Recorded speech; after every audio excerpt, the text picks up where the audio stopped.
வணக்கம், நான் உங்கள் அபிமான யோகாம்பால் சுந்தர். இன்றைக்கி என்ன பார்க்க போகிறோன்னா, இதுவும் எல்லாருக்கும் ரொம்ப யூஸ்ஃபுல்லான ஒரு பொடி.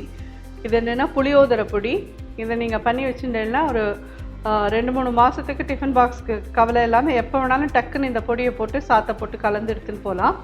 இந்த பொடி எப்படி பண்ணுறதுன்னு பார்த்துக்கலாம். ஃபஸ்ட்டு 1/2 கப்பு கடலைப்பருப்பு, அதை வந்து இந்த லெவலில் நல்லா செவக்க வறுத்துருங்க. அது வறுத்து எடுத்து வச்சுருக்கேன் முன்னாடியே, பட் இந்த லெவலில் அது சேஃபாக இருக்கணும்.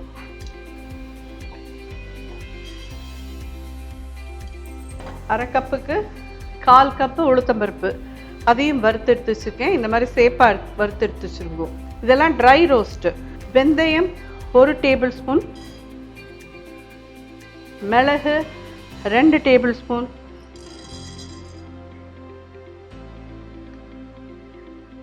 தனியாவும் அதே மாதிரி 2 டேபிள் ஸ்பூன்.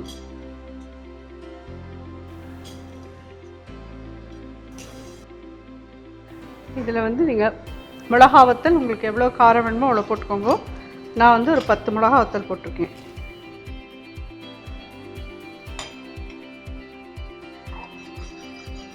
மிளகா வத்தல் மட்டும் கொஞ்சமாக எண்ணெயை விட்டு வறுத்து எடுத்து வச்சுருக்கோம்.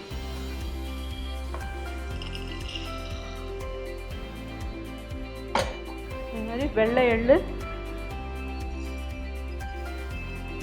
ஒரு 2 டேபிள் ஸ்பூன் போட்டிருக்கேன்.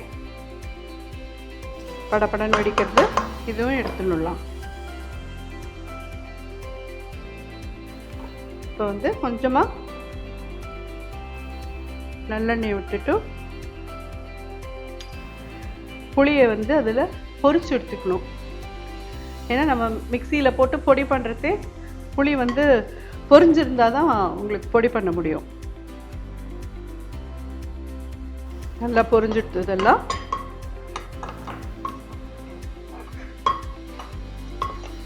இதில் வந்துட்டு இப்போ கடைசியாக நம்ம என்ன பண்ணோம்னா கல் உப்பையும் 2 பெரட்டிட்டு தான் பொடி பண்ணிக்கணும்.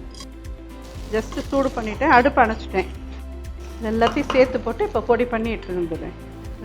கடலைப்பருப்பு, உளுத்தம்பருப்பு, முன்னாடியே தனியா மிளகு வெந்தயம் எல்லாம் அடியில் போட்டிருக்கேன். மிளகா வத்தலும் போட்டாச்சு. இந்த பொரிச்சு இந்த புளியும் இதில் போட்டு உப்பும் அதில் தான் இருக்குது. பொடி பண்ணிட்டு வந்துடலாம். ஜோராக பொடி ரெடியாக எடுத்து பார்த்தீங்கன்னா இந்த மாதிரி பொடியை பண்ணி நீங்கள் ஒரு நல்ல டைட் டப்பாவில் போட்டு ஃப்ரிட்ஜில் வச்சுருந்து எப்போ வேணுமோ அதை யூஸ் பண்ணிக்கோங்க. இப்போ இதை சாதமாக எப்படி கலக்கணும் அப்படின்றதையும் காமிச்சிடுறேன்.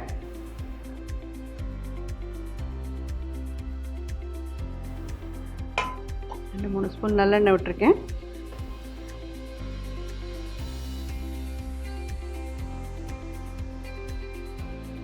நம்ம அந்த பொடியில் வந்து மஞ்சப்பொடி போடலை. ஸோ இப்போ எண்ணெயில் வந்து ஒரு 1/2 ஸ்பூன் கிட்ட மஞ்சப்பொடி போடுறேன். பொடியில் அதே மாதிரி பெருங்காயப்பொடி போடல, அதையும் போடுறேன்.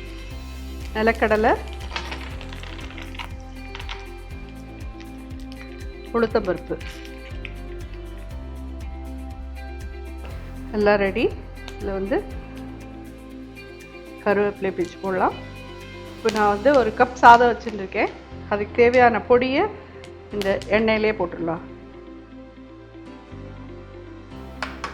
போட்டு இதில் சாதத்தை நல்லா உருத்து போட்டுக்கோங்க. பார்க்கறதுக்கு அப்படியே புளி சாதம் மாதிரியே இருக்குல்ல, நல்ல கலராக. எங்களுக்கு வாசனையும் நல்லா இருக்குது ஜம்முன்னு.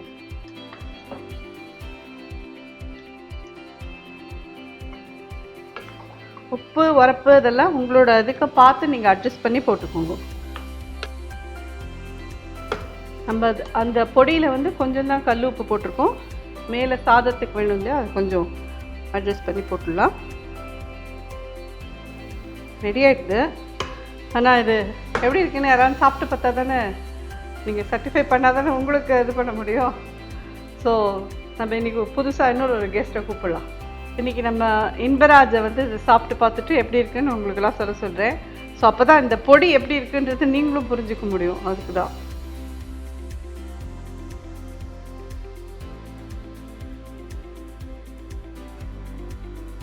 ரொம்ப அருமையாக இருக்கு, ரொம்ப நல்லா இருக்கு. தேங்க்யூ. ஸோ யாரான ஒருத்தர் சொன்னால் தானே உங்களுக்கும் இது ஆகும் இல்லையா, அதுக்கு தான். தேங்க்யூ. ஸோ இது எல்லாருக்கும் உபயோகமாக இருக்கும்னு நினைக்கிறேன். கண்டிப்பாக இது எல்லாருக்கும் உபயோகமான ஒரு இதுதான். எல்லோரும் இதை பண்ணி பார்த்துட்டு எப்படி இருந்தது எனக்கு ஃபீட்பேக் சொல்லுங்க. நன்றி, வணக்கம்.